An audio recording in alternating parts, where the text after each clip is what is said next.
नमस्कार दोस्तों, RBN news and take channel में आपका स्वागत है। चलिए आज की 10 बड़ी खबरों के बारे में बात करते हैं। तो अफगानिस्तान के भागे पूर्व राष्ट्रपति अशरफ गनी से बोला तालिबान, लौटा दो सारा पैसा। तालिबान के प्रवक्ता सुहेल शाहीन ने 15 अगस्त के बाद देश में फैली अराजकता के लिए अशरफ गनी को जिम्मेदार ठहराया। शाहीन ने रविवार को कहा कि पूर्व राष्ट्रपति अशरफ गनी ने अचानक सरकार छोड़कर गलती की। उन्होंने कहा कि जब तालिबान सत्ता के शांतिपूर्ण हस्तांतरण की उम्मीद कर रहे थे और लड़ाके काबुल के गेट के बाहर इंतजार कर रहे थे, अशरफ गनी अचानक भाग खड़े हुए। उन्होंने सरकार को छोड़ने की गलती की है। इसकी परिणाम की है कि लूटपाट और गोलीबारी हुई।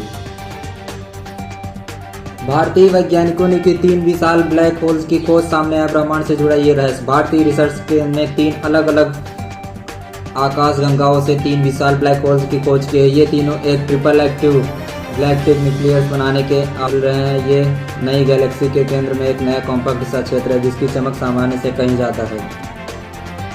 अमेरिका ने काबुल में ड्रोन अटैक कर मार गिराए आईएसआईएस के फिदायीन। काबुल एयरपोर्ट पर अमेरिकी सेना ने बड़ा आत्मघाती हमला नाकाम कर दिया। अमेरिका का दावा है कि उसने एयरपोर्ट पर हमला करने जा रहे आतंकी की कार को ड्रोन हमले से तबाह कर दिया। इसमें आईएसआईएस के एक सुसाइड बम विस्फोट लेकर हामिद करजई इंटरनेशनल एयरपोर्ट की तरफ जा रहा था। अमेरिका के इस हमले में 6 बच्चे समेत 9 लोगों की मौत हो गई। बीते दिन 45,064 नए मामले दर्ज, 457 लोगों की मौत। 6 दिन में एक्टिव केस 13,000 की बढ़ोतरी। देश में कोरोना संक्रमण के मामलों ने फिर रफ्तार पकड़ ली है। शनिवार को लगातार चौथे दिन कोरोना केस 40,000 के पार हो गए। बीते 24 घंटे में 45,064 लोगों की कोरोना रिपोर्ट पॉजिटिव आई है। इस दौरान 457 लोगों की मौत हुई और 35,811 लोगों ने इस बीमारी को मात दी है।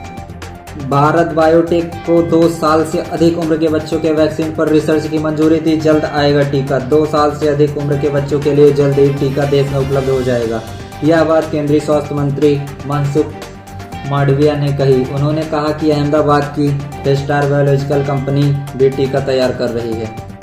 प्रयागराज से अगवा कर हत्या किए 6वीं के छात्र का शव मिर्जापुर के घने जंगल से बरामद।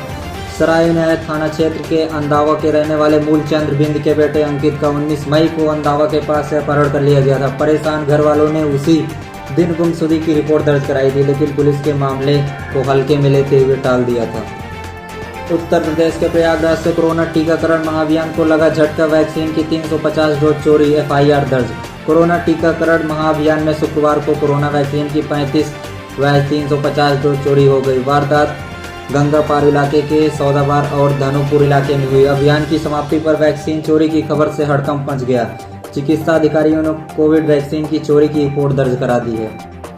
तालिबान ने फिर जताई भारत के साथ आर्थिक और राजनीतिक संबंधों की चाहत। तालिबान के शीर्ष नेताओं ने शामिल शेर मोहम्मद अब्बास करजई ने स्पष्ट तौर पर कहा कि उनका संगठन भारत और अफगानिस्तान के बीच मौजूद राजनीतिक, आर्थिक और सांस्कृतिक संबंधों को पहले की तरह ही जारी रखना चाहता है।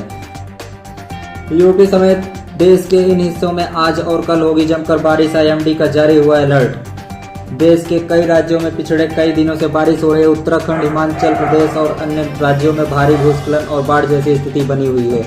इसके साथ ही देश के उत्तरी क्षेत्र में लगातार बारिश का दौर जारी है। उत्तराखंड और हिमाचल प्रदेश की नदियां खतरे के निशान से ऊपर बह रही हैं। त्रेहन बोले, बड़ी तादाद में बच्चे बीमार पड़े तो हमारे पास अच्छी सुविधाएं नहीं। गुलेरिया का कहना, बच्चों के डेवलपमेंट के लिए स्कूल खोलना जरूरी। बच्चों के टीकाकरण से पहले देश के कई हिस्सों में 1 सितंबर से स्कूल खोले जाने को लेकर मेदांता के चेयरमैन डॉक्टर नरेश त्रेहन ने चिंता जाहिर की। उन्होंने कहा कि भारत में बच्चों को कोरोना की वैक्सीन नहीं दी गई है। अगर बड़ी तादाद में बच्चे बीमार पड़े तो उनकी देखभाल के लिए हमारे पास अच्छी सुविधाएं नहीं हैं। अगर आप हमारे चैनल पर नए हैं और वीडियो को पहली बार देख रहे हैं तो वीडियो को लाइक करें, शेयर करें और चैनल को सब्सक्राइब करना न भूलें। धन्यवाद।